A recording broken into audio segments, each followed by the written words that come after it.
तरीके से जनता ने सम्मान दिया है, ये बहुत कम लोगों को मिलता है सम्मान।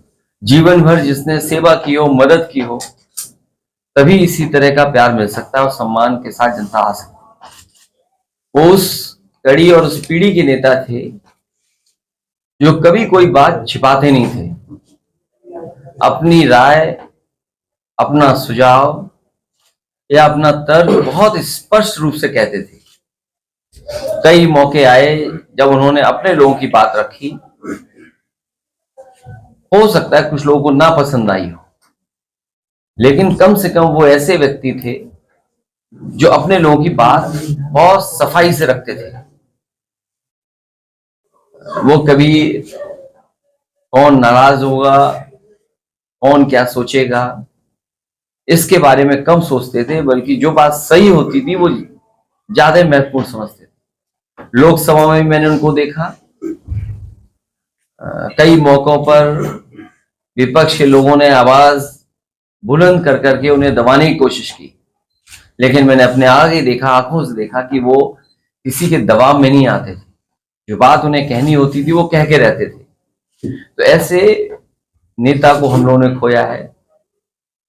वो अपने जीवन भर मेहनत कर करके बहुत बड़ी राजनीतिक विरासत इस परिवार को देके गए।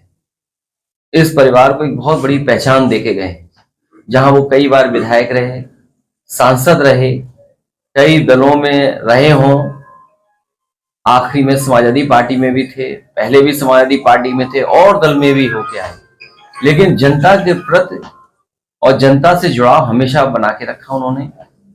हमें उम्मीद है ये परिवार जो राजनीतिक विरासत बख्श साहब देके गए उसको लेकर के जाएंगे, उसको और संभालेंगे और सजोएंगे और इस विरासत को आगे ले जाने का काम करेंगे। अभी क्या माना जाए कि फिर उनके विरासत को आगे बढ़ाने के लिए फिर सभा की तैयारी करनी चाहिए। मैं आपसे कह रहा हूं कि पार्टी उनके परिवार के पक्ष में है और आने वाले समय में फैसला भी लेंगे पार्टी। उलेमा ने और जनता ने ऐलान किया है कि ज़ियाउर रहमान पद को चुनाव लड़ाया जाए, और उन्होंने एक तरफ मैयत रखी थी, दूसरी तरफ वोट डाल रहे थे। इस वफादारी के बाद क्या उनको ये इनाम मिलेगा? ये आपको नहीं सोचना है, उन्हें और हमें और परिवार के लोगों को सोचना है। अनिल जी, एक अहम सवाल, मुसलमानों ने नेताजी पे भरोसा किया, पार्टी पे भी भरोसा किया, समाजवाद पे, और आप पर भी भरोसा किया। आपके लिए मुसलमानों का प्लान ऑफ एक्शन आगे का क्या है? सबसे बड़ी लड़ाई जो इस बार देश में होने जा रही है वो संविधान को बचाने की है। बाबा साहब भीमराव अम्बेडकर जी ने जो संविधान दिया है वो सबको बराबर का हक देता है, बराबर का सम्मान देता है। जिस तरह से कई मौकों पर हम लोगों ने कहा है कि कभी समुद्र मंथन हुआ था, इस बार संविधान मंथन होने जा रहा है। एक तरफ वो लोग होंगे जो देश की खूबसूरती रही है, हमारी आपकी गंगा जमुनी संस्कृति, भाईचारा, आपस में प्रेम, और दूसरी तरफ वो लोग हैं जो संविधान को नहीं मानते हैं। तो संविधान मानने वालों की और संविधान पर न चलने वालों के बीच में ये चुनाव होने जा रहा है, और हमें ये पूरा भरोसा है देश की जनता संविधान के साथ और संविधान बचाने वालों के साथ रहेगी। अखिलेश जी, इकबाल और फैमिली का 36 काम कर रहा, आज दिल जोड़ने के काम किए हैं आपने। देखिए ये राजनीति में मैंने यही कहा कि देखिए बख्श साहब किस रास्ते से यहाँ पहुंचे हैं। राजनीति का हर पहलू उन्होंने देखा है, कहाँ शुरुआत हुई, कई बार किन्हीं परिस्थितियों की वजह से दूसरे दल में भी रहे, लेकिन नेताजी और समाजवादी पार्टी के पक्ष में हमेशा बने रहे। मेडिकल कॉलेज का लगातार शहरों के नाम बदले जा रहे हैं और लखनऊ को नाम बदलने की तैयारी, लक्ष्मण को नाम रखा जा रहा है, क्या कहेंगे इसको? लोकसभा से ये नाम बदलने से ज्यादा जरूरी है कि नौजवान को रोजगार दे दें, नौजवान को नौकरी दे दें। नाम बदलने से जनता को उलझाए नहीं, पेपर लीक ना होने दें। सोचिए हर पेपर लीक हो जाता है इनका, और लीक होने के बाद एक ही एजेंसी उसको जांच दे देते हैं। अभी जो हमारा एक पत्रकार साथी मेडिकल कॉलेज के बारे में पूछ रहा था, अभी सुना है कि केवल बिल्डिंग का उद्घाटन करने गए हैं, वो हॉस्पिटल का उद्घाटन नहीं है, वो बिल्डिंग का उद्घाटन है। हॉस्पिटल का मतलब यह है कि किसी व्यक्ति का इलाज होना शुरू हो जाए, बिस्तर हो, बेड हो, मेडिकल फैसिलिटीज हो, स्टाफ अपॉइंट हो जाए, ओटी चलने लगे, दवाइयां हो, वो बिल्डिंग का उद्घाटन करने गए। इसी तरह सुना है कि एक वर्चुअल उद्घाटन भी हुआ है आगरा में मेट्रो का। ये समाजवादियों की मेट्रो थी, ये कोई बीजेपी ने तो काम स्लो किया, रोका, बेमन पूरा किया है।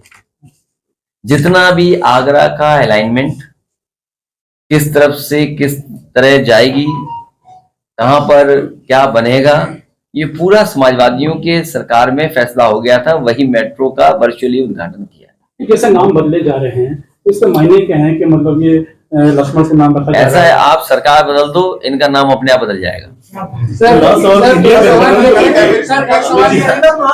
गठबंधन को लेकर 4 दिन पहले अभी जो है धनंजय सिंह ने जो है चुनाव लड़ने का ऐलान किया सर जौनपुर से कृपाशंकर के सामने, और उसके ठीक बाद ही जो है सर के नाम से ये कोई खबर नहीं है, ये तो कोई खबर नहीं है।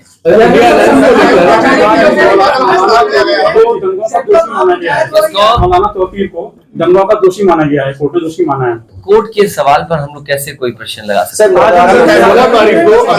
16 तारीख को महाराष्ट्र में इंडिया अलायंस की दोबारा मीटिंग, आप जा रहे हैं वहां पे?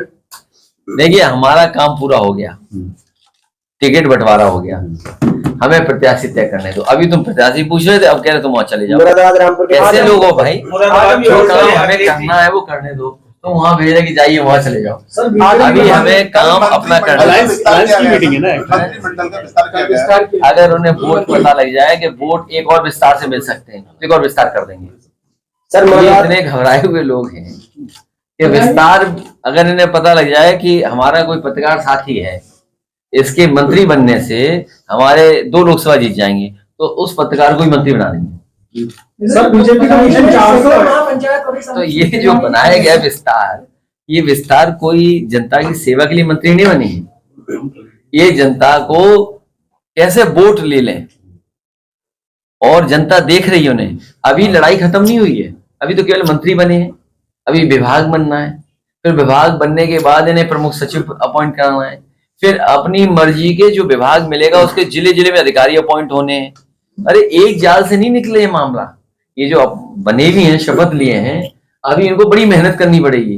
पहले अपने प्रमुख सचिव अपॉइंट कराने के लिए, विभाग के लिए भी मेहनत करनी पड़ेगी, और फिर जिले जिलों में जो विधायक और लोग बैठा लेते हैं अपने अपने अधिकारी, उन्हें हटाना, उन्हें नए लाना।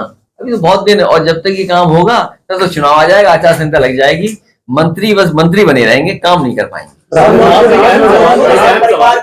अभी बिहार के अंदर नीतीश कुमार को बार बार पार्टी बदलने के लिए कहा जाता है, और यूपी के अंदर अब कहीं न कहीं कहा जाता है ओम प्रकाश